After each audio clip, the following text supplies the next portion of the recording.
My name is Evan Calder. I was 23 years old when this happened. It was early spring. That strange, empty stretch of time between finishing school and starting real life. I had graduated a semester early, proud of myself, at first convinced I had outsmarted the system. But once the deadlines disappeared, so did my sense of purpose. My full-time job didn't start until June. My friends were buried in finals, and I was left alone with too much time and a mind that refused to sit still. I've never been good at doing nothing. Productivity is how I measure my worth. When I'm idle, I rot from the inside. Days blurred together. Mornings turned into afternoons. Afternoons into evenings. And the longer I sat in that limbo, the more uncomfortable I felt in my own skin. So when my mom asked me to check on my uncle's beach house, I said yes without hesitation. It felt like an excuse to move, to be useful again. My Uncle Thomas Calder owned a massive vacation home in Morro Bay, a quiet coastal town in another state, about a 2-hour drive from where I lived. He only visited during the summer, and the house sat empty most of the year. My task was simple: check for leaks, reset breakers, make sure nothing had been damaged by winter storms. Easy, harmless, practical. I left late in the afternoon. That was my first mistake. By the time I reached Morro Bay, the sun was already sinking low over the horizon. The town was quiet in that off-season way coastal places get. Shops boarded up, streets mostly empty. Tall beach grass lining narrow winding roads that felt more like corridors than streets. My uncle's house wasn't directly on the shoreline, but it was close enough that you could smell the ocean in the air. Salt, damp wood, cold wind off the water. The house itself was enormous, 3 stories, pale siding, wide windows, the kind of place meant to be loud, full, overcrowded. Every summer, my entire extended family packed into that house, 25 people, board games everywhere, music playing too loud, drinks flowing non-stop. It was chaos, warm, alive. That night, it was none of those things. I unlocked the front door and stepped inside. The silence hit me immediately. No echoes of laughter, no footsteps overhead, no distant voices bleeding through walls, just stillness. I walked room to room, checking everything on my uncle's list. Faucets, electrical panel, windows, doors. Everything was normal, perfectly intact. And yet, something felt wrong. I couldn't explain it then, only that being there alone felt unnatural, like the house was holding its breath, waiting. I told myself I was being dramatic. It was getting late, and the idea of driving back through 2 hours of dark, empty highways made my skin crawl. I texted my mom and told her I'd stay the night and head back in the morning. She agreed, told me to thank Uncle Thomas. I did. I made some food, sat on my phone, tried to relax. Eventually, I went upstairs. Normally, during family trips, I got shoved into one of the small 3rd-floor bedrooms. But that night, I had the entire house to myself. So I chose the master bedroom on the 2nd floor.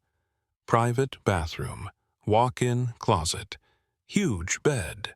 It felt indulgent, almost rebellious. I went to sleep around midnight. I don't know what time it was when I woke up, but something pulled me out of sleep violently, like a hand grabbing my chest. At first, I thought it was a dream. My mind foggy, my body heavy.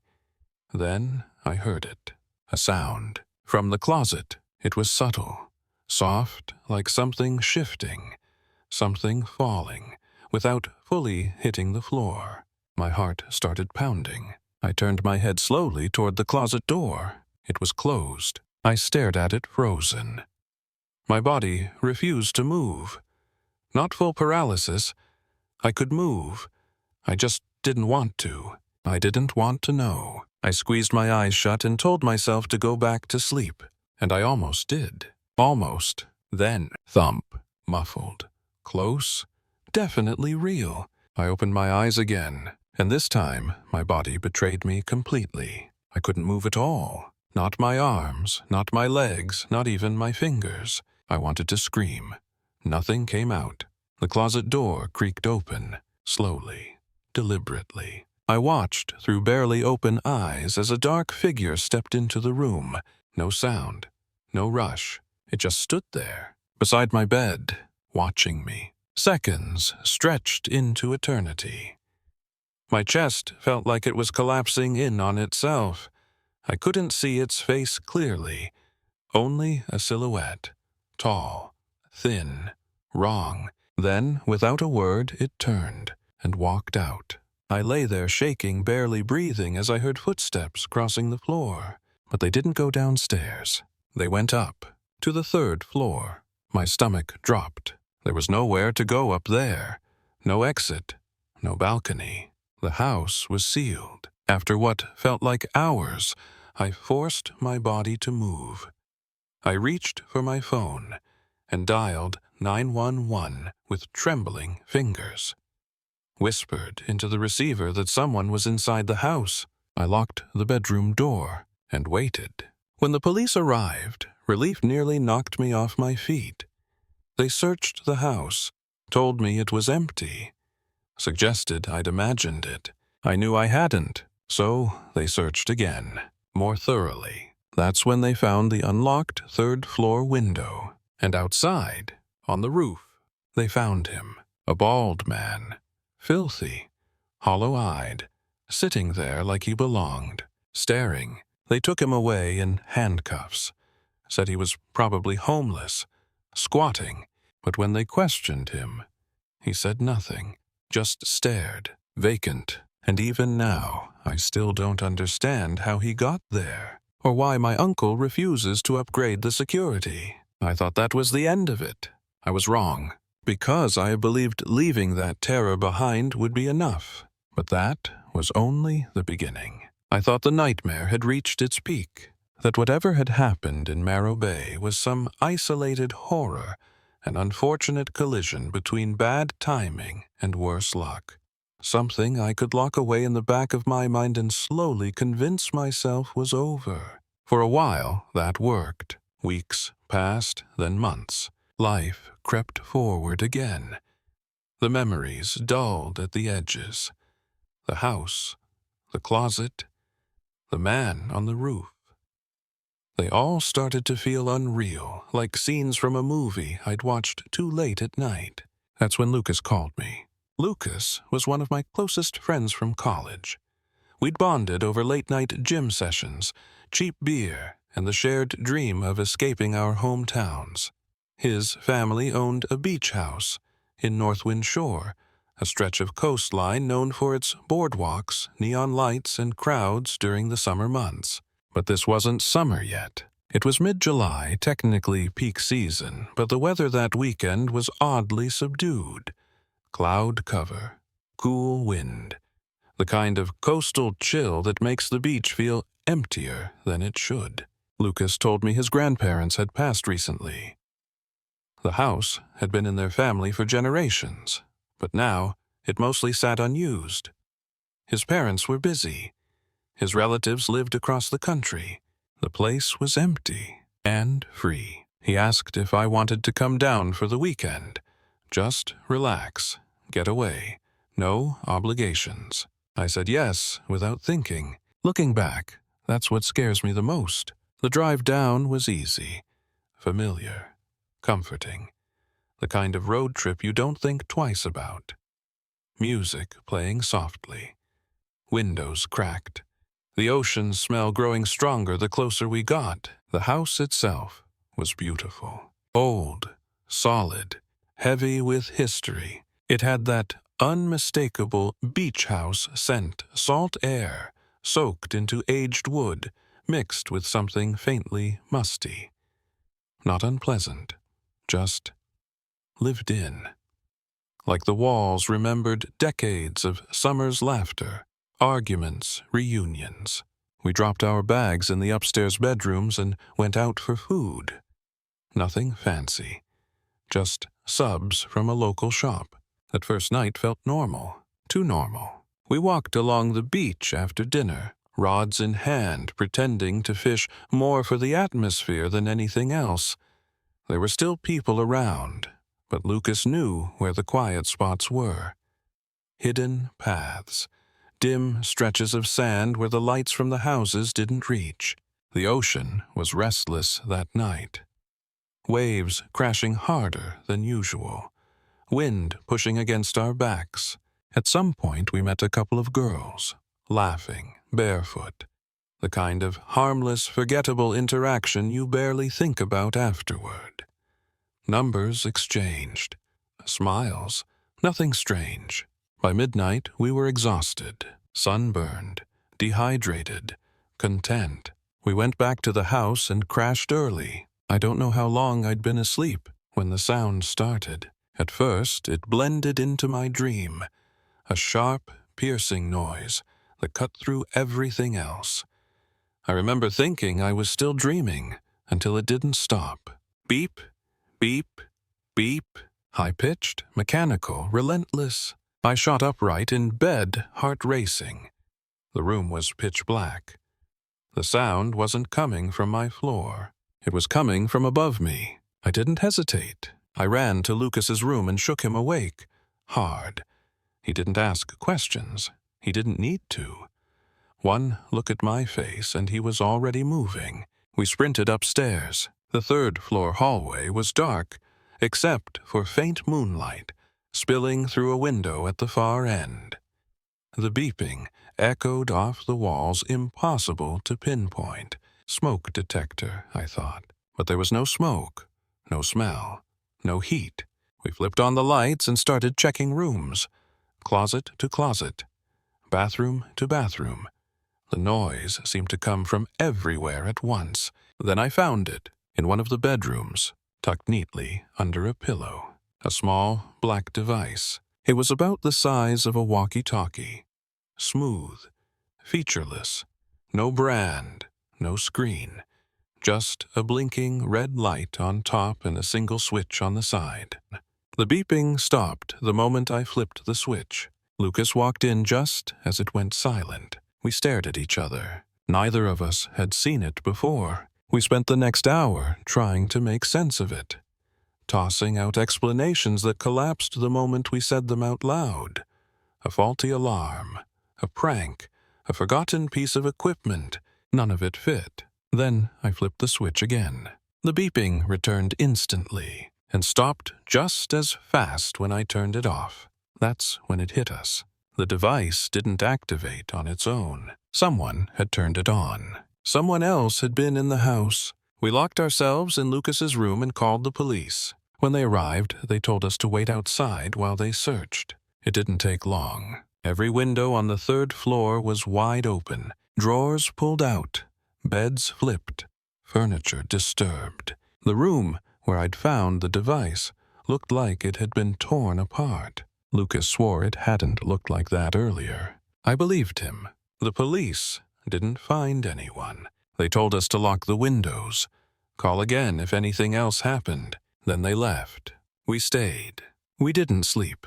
Morning came too slowly. We packed up and left as soon as the sun rose, neither of us speaking much during the drive back. I told myself that was it. That lightning doesn't strike twice. I was wrong, because what came next wasn't just fear. It was something far worse, and it started with a phone call in the middle of the night. The phone call came at 3:12 a.m. That number is burned into my memory in a way I still can't explain.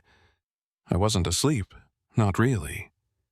I'd been lying in bed, staring at the ceiling, replaying the events at Northwind Shore over and over again. Every sound in my house felt amplified. Every shadow seemed heavier than it should have been. When my phone lit up, I jumped. It was a FaceTime call from Claire. Claire was one of my closest friends from college. Smart, level-headed, the kind of person who didn't panic unless something was truly wrong. She never called this late, ever. I answered immediately. At first, all I saw was darkness and frantic movement. The camera shook violently. I heard breathing, ragged, uneven, and then her face filled the screen. She was crying, not quietly, not politely. She was sobbing so hard she could barely speak. "Evan," she whispered. "They took them." My heart stopped. "What do you mean, took?" who I asked, already sitting up. Adrenaline flooding my system. "Maya and June," she said. "They took Maya and June." I saw it. I saw everything. Claire. Maya, June, and one other friend, Olivia, had gone to stay at Claire's family's beach house for a long weekend. I'd known about it. She'd mentioned it casually a few days earlier. Private beach, secluded area, gated property, safe. At least that's what we all thought. Claire told me she was already on the phone with the police. She said she needed me, needed help, needed someone she trusted. I didn't ask questions. I threw on clothes, grabbed my keys, and ran. The drive felt unreal. The roads were empty. The sky was ink black. My hands shook on the steering wheel as Claire stayed on the line, giving me directions in a voice that cracked every few seconds. She told me what happened in pieces. They'd met a group of guys on the beach earlier that night. 3 of them. Friendly, normal, laughing, drinking beers. Nothing about them had felt threatening at first. They'd sat together, talked, drank. Eventually, the guys invited them back to their place. Claire said she did not want to go. She felt responsible. It was her family's house. Her parents trusted her. She told the others she was heading back. The guys didn't like that. One of them got angry. Too angry. They argued. He yelled at her, told her to leave. She did. Halfway back to the house, she realized she'd forgotten her purse. When she turned around, she saw them. The guys were forcing Maya and June in, to the back of an SUV. Claire screamed. They didn't stop. She called the police. Then she called me. By the time I reached the area, my entire body was vibrating with panic. Claire described the car, the direction it was heading. I spotted it in the distance, dark-colored, moving slowly, like it had nothing to hide. I followed at a distance, heart hammering so loud I could barely hear my own thoughts. Then I saw the flashing lights. The police moved fast, guns drawn, shouting, doors ripped open. I pulled over and watched from behind as chaos unfolded. The 3 men were dragged out of the vehicle, forced to their knees, cuffed. One of the officers walked to the back, opened the trunk. Inside were Maya and June, bound, bruised, terrified, alive. I don't remember much after that. I remember shaking uncontrollably. I remember Claire screaming when she saw them. I remember the sound of the trunk closing again gently this time, as if trying to undo the horror of what had just happened. Later, at the station, the story came together. The house the men claimed was theirs wasn't. It belonged to an elderly couple vacationing overseas. The men had broken in days earlier and were using it as a temporary base. They hadn't planned to meet anyone. They hadn't planned to kidnap anyone. They'd just decided to. That's what chilled me the most. There was no master plan, no elaborate setup, just opportunity. The men were charged with everything imaginable. Claire's parents, both powerful, relentless people, made sure the case disappeared from public view and that the sentences were severe. Years passed. Life moved on. But something in me never fully recovered. I stopped trusting quiet places, empty houses, friendly strangers. I stopped believing safety was something you could assume. And sometimes late at night, I think about how close I was to being there. How, if I hadn't gone home early, if Claire hadn't forgotten her purse, if I hadn't answered that call, I don't know how it would have ended. And the worst part, every one of these stories, every house, every beach, every stranger had one thing in common. They were all places that were supposed to feel safe. That's what keeps me awake now. Not the monsters in the dark, but the fact that they don't always look like monsters at all. And even now, I still wonder how many times I've walked past someone who was just waiting for the right moment, waiting for someone like me. I wish I could tell you that time fixed everything, that years passed, scars faded, and those nights slowly lost their grip on me. That would be a lie. What really happened was quieter than that, more unsettling. Life didn't explode or collapse. It normalized. I moved forward, got older, got busier, learned how to smile at the right moments, learned how to function.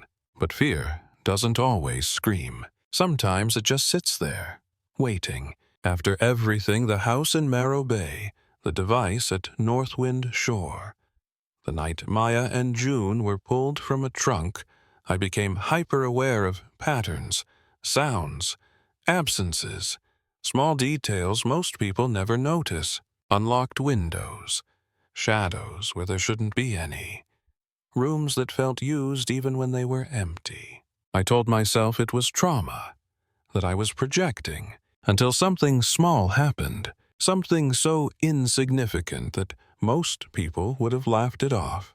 It was about a year later. I was home alone at my parents' house. Same room I'd grown up in, same walls, same door. A place that had never felt threatening in my entire life. It was raining, not a storm, just steady, persistent. I was half asleep when I heard it. A sound I recognized instantly. A soft, rhythmic tap. At first, I thought it was rain hitting the siding, but it was too deliberate, too evenly spaced. Tap, pause, tap. I opened my eyes and stared at the ceiling heart slowly climbing into my throat. The sound wasn't coming from outside. It was coming from inside the house, down the hallway. I lay there frozen, not because I couldn't move, but because every instinct told me not to. Then it stopped. Silence flooded the house so completely my ears rang. I waited, counted my breaths, told myself I was imagining it. That's when I heard the floorboard creak.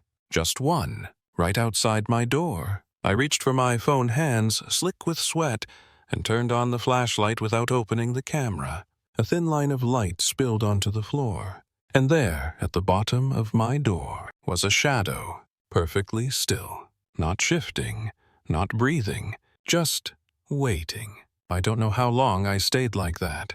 Minutes, maybe longer. My heart felt like it might tear itself apart. Then the shadow moved. It slid away from the door, toward the stairs, slow, unhurried, as if whoever or whatever was there knew I wasn't going to follow. I didn't sleep that night. The next morning, I checked every door. Every window, everything was locked, no signs of forced entry, no explanation. I never told my parents. Some things sound insane when you say them out loud. Here's the part that still makes my stomach turn. Weeks later, I mentioned the tapping to my mom casually. Tried to play it off as nothing. She went quiet. Then she said, "That's strange. Your father heard something like that a few nights ago."